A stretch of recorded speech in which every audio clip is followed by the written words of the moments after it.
Bonjour les gens, j'espère que vous allez bien. Bienvenue dans cette nouvelle vidéo. Pour cette nouvelle vidéo, on va voir les différentes fonctionnalités de distribution. Donc,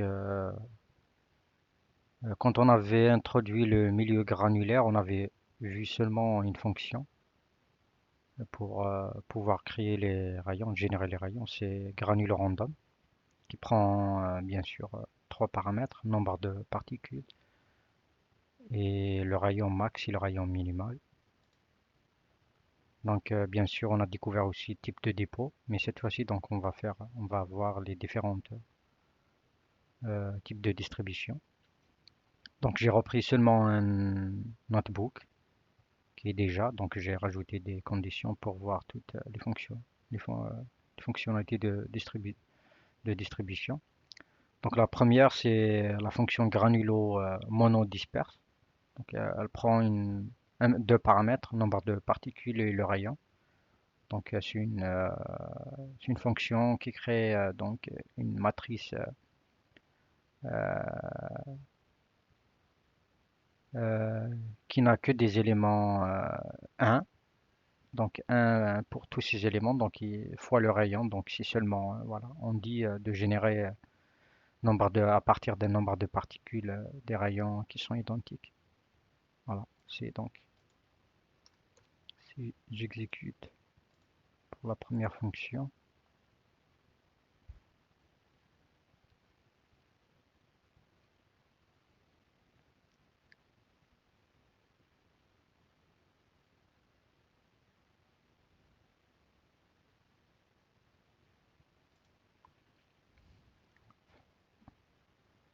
Voilà pour la première fonction. Donc la deuxième, c'est celle qu'on avait déjà utilisée. Donc ça, c'est seulement, donc j'ai essayé de, de tracer donc à partir des rayons, donc nombre de particules. Donc c'est la distribution. Donc j'ai fait en sorte de tracer la distribution. Donc la fonction granulo random, donc c'est la distribution, c'est une distribution uniforme par rapport au nombre de particules. Donc celle-là, on avait déjà découvert. Elle nous génère donc une liste de rayons aléatoires. Après, il y a la fonction aussi granulo uniforme. C'est une distribution uniforme, mais par contre, c'est pas sur le nombre de particules, mais sur leur surface. Donc, si j'essaie d'exécuter,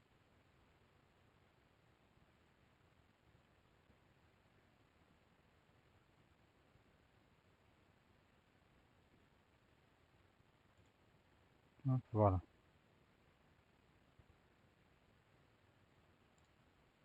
Après, il y a une fonction aussi pour voilà la distribution.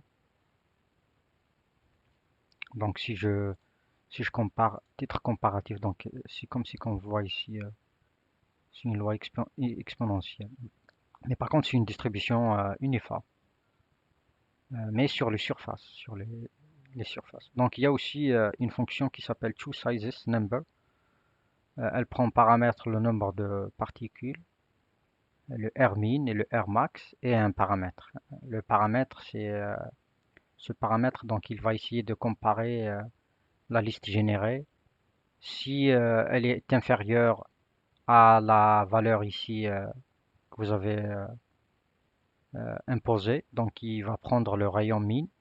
Sinon, il va prendre le rayon max. Donc, on aura une distribution par rapport à Rmin et Rmax seulement.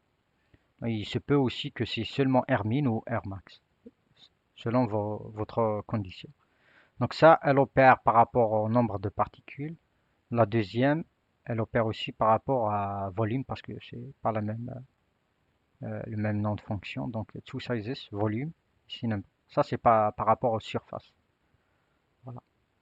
Donc, je pourrais je vais essayer premièrement notre fonction qu'on avait utilisée, granule random, pour voir, voilà, ça c'est la distribution de surface, distribution uniforme de surface.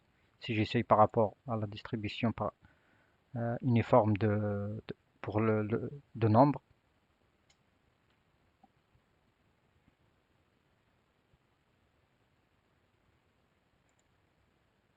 finit par exécuter.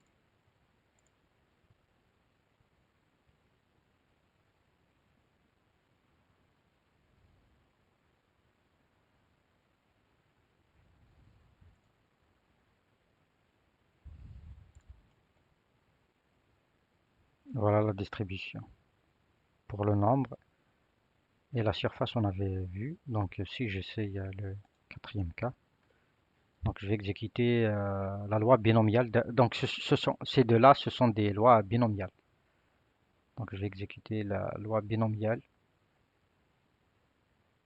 pour les surfaces. Ah, c'est pas ici. Donc j'exécute tout le code.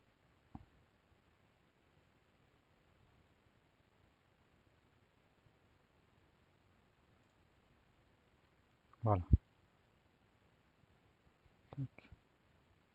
Donc vous voyez ici, il n'y a pas l'aspect aléatoire comme random, euh,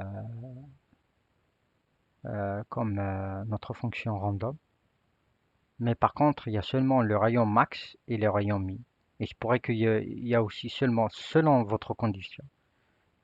Voilà. Donc cette fonction, celle qu'on utilise souvent, bon, voilà, il y a un nombre de particules, donc de disques qui ont un rayon 1 et le maximum c'est 2,5. Donc par rapport à granular random, donc elle prend tous les rayons aléatoires. Ici, donc, elle génère les rayons aléatoires, bien sûr, à partir de Rmin et Rmax, mais avec cette condition, donc, elle choisit donc, c'est inférieur. Si c'est inférieur à Rmin, elle prend Rmin. Sinon, elle prend Rmax. Voilà. Donc, il existe aussi une autre fonction que j'avais pas explorée. Donc, il reste encore une fonction de distribution. Donc, je pense qu'il y a une thèse, il y a quelqu'un qui a travaillé sur cette norme de distribution. Donc, mais par contre, vous pouvez aussi utiliser votre loi de distribution Poisson. Donc, vous pouvez aussi créer votre propre loi de distribution. Bon, si vous regardez ici, si vous essayez d'explorer des fonctions, bon, elles utilisent seulement la bibliothèque NumPy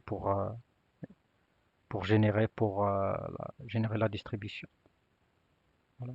Donc, vous pouvez utiliser la loi normale de Gauss ou la place Gauss, euh, faire votre propre loi. Voilà. Donc, c'est tout ce qu'il y a pour ce cours. Je vous donne rendez-vous pour une autre vidéo. Je vous remercie.